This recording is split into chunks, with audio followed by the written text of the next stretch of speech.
we're entering a time where average is officially over. Our customer is changing, we're gonna change. We're gonna meet the customer where they are. But wherever they are, what we have to get back to doing is winning those moments of truth, winning those moments of human connection, turning those transactions into relationships through a valuable experience. That's our competitive advantage. Ryan is one of us. He is an expert in sales and leadership. This is that moment where deep expert sellers who can convey and teach complex solutions focused on customer value win and win big. But what it takes is the fortitude to challenge your customer, to push them out of their comfort zone. And he is going to challenge each and every one of us to think about, what kind of a leader am I? The reality is, yes, the pace of change is accelerating, but it's never going to be this slow again. That's where the opportunity is. And there is a particular approach to building teams, to leading communities, to influencing culture that can become the catalyst for hypergrowth. You're on that journey right now. It's the approach we write about in my new book. We call it human-centered, and you can see the data on the slide. Human-centered teams outperform traditional teams.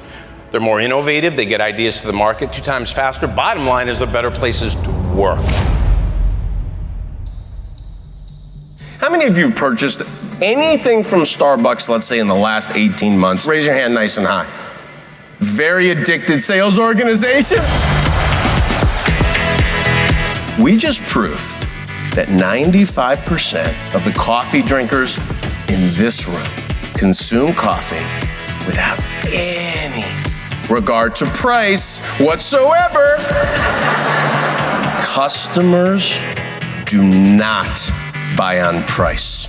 They will default to price in the absence of value, real or perceived, and a quality experience. That's on us. Honestly, it out-delivered everything. He came on campus, we talked, we felt really aligned in the messaging that we were hoping he could deliver. We shared a lot of who we are and what we're hoping to accomplish. And he took that away, clearly studied it, because when he came in, tears, laughs, smiles, just hit everything with such great alignment, connection, synergy. Leadership isn't a job, it's a responsibility. And it's not about us. It's about humility, contribution, commitment, service, love, and helping other people become the best they are capable of being. You know, when I asked, hey, how many of you have received the gift of extraordinary leadership? And every hand in this room went up. And the smiles, the state changed in this room because you felt the impact of what that person gave to you. That's beautiful. That's human-centered leadership.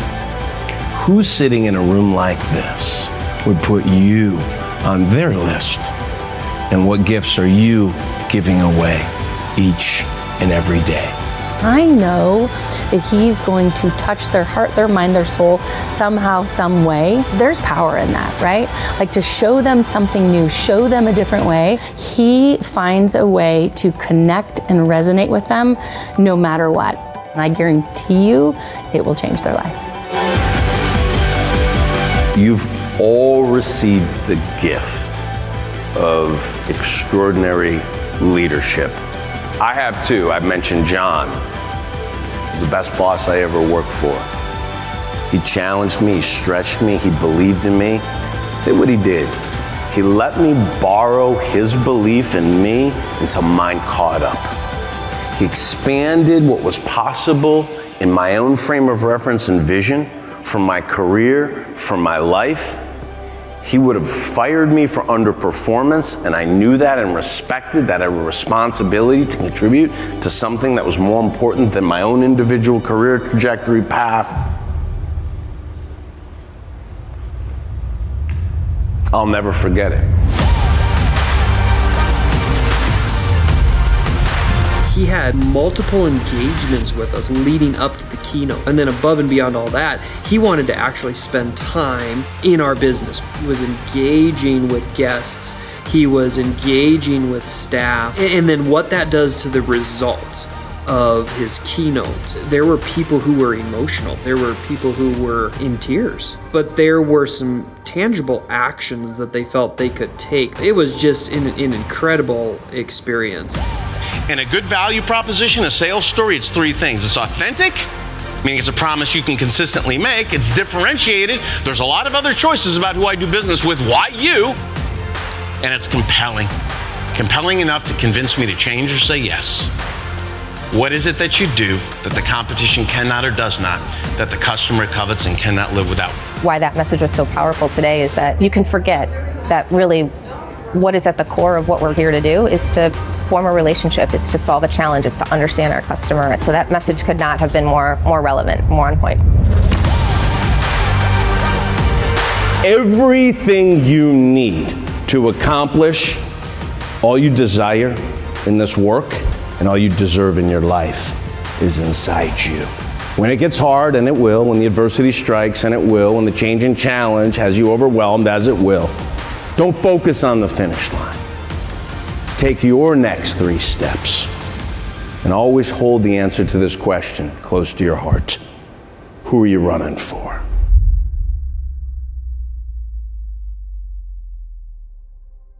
She hands me the drink, and she said this to me.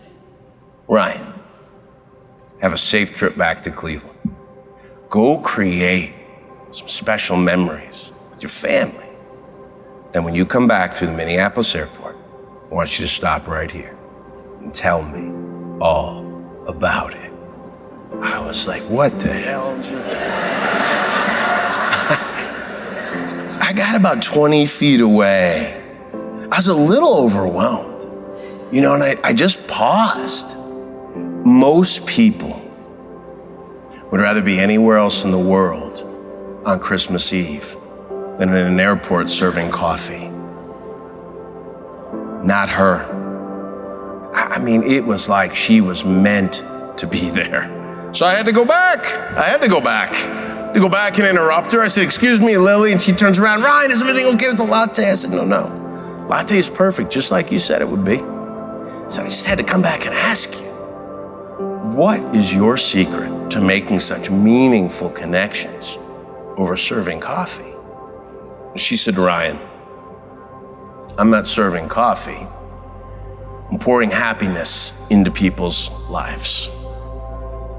Yeah. She would have had no way of knowing this. But I was not in a good place. Flying back to Ohio that morning, it was going to be the last holiday I would get to spend with my dad.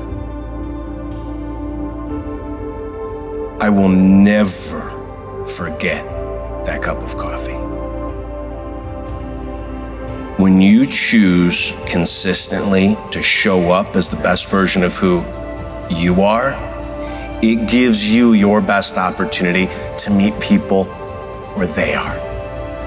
And you never know when someone needs you to be your best.